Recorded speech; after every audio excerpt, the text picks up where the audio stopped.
Hey coaches, we're here at Eastwood High School. I have my coach, Austin, and we're talking about teaching the squat today, traditionally the free weight squat. We want to make sure that the athlete is in position to mainly focus on the hamstrings and glutes as opposed to the front side on your quads, where some athletes, depending on where they're at, can get into. So talking about positions, talk about hand positions first. So Austin's going to jump into the rack.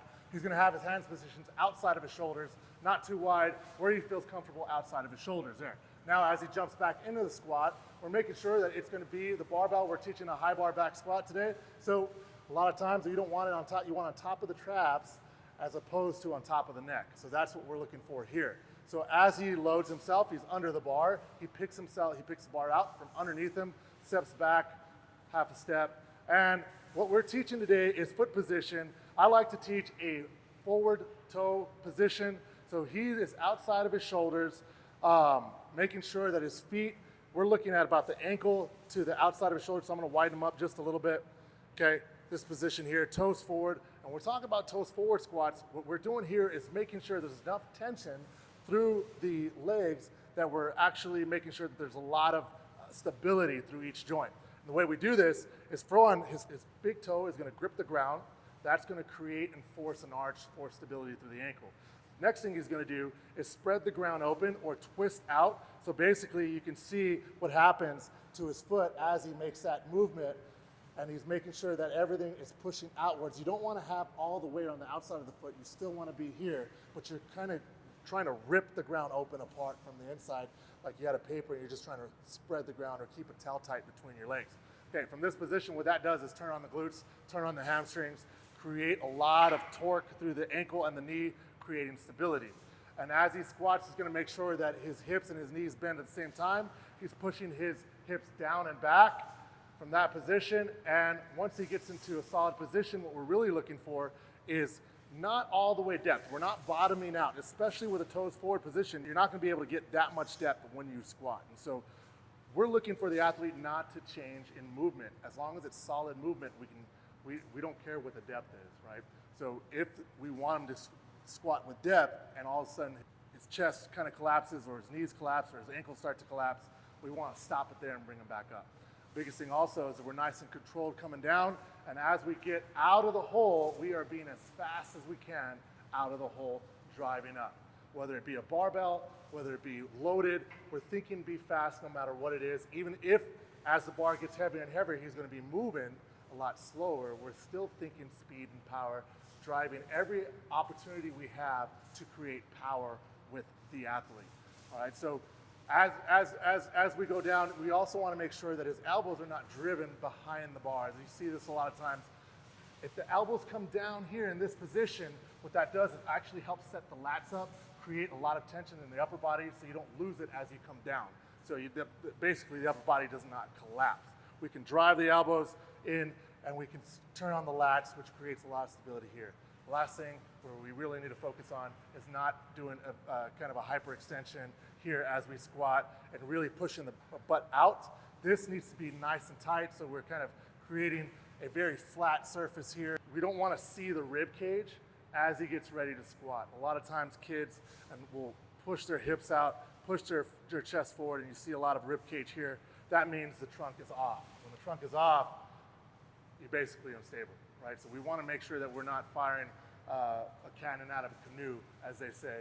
We want to make sure that this is nice and tight, creating all that tension into the ground and not losing it anywhere else.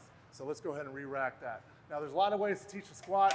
There's also some specifics on why you would wide squat, why you would narrow squat, and we'll let Austin talk about that. With a free squat, with most of our athletes we work with, we don't always have them free squat. We'll actually use a lot of different squats with them. One of these is going to be a wide stance squat. So Mark, same, I'll have you go ahead and unrack, set your hand position, everything you want.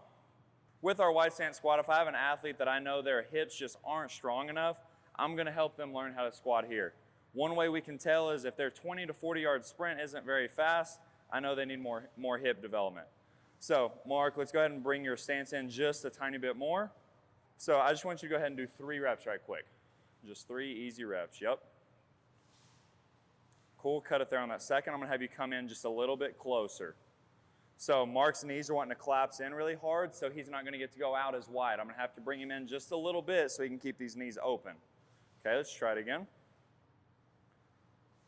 Perfect. Give me one more. As you notice, when he's coming down, he's actually putting all this weight out here on the side of his feet as hard as he can to try to get that hip turned on and get as much torque out of that hip as he possibly can. You can go ahead and rack that one, Mark.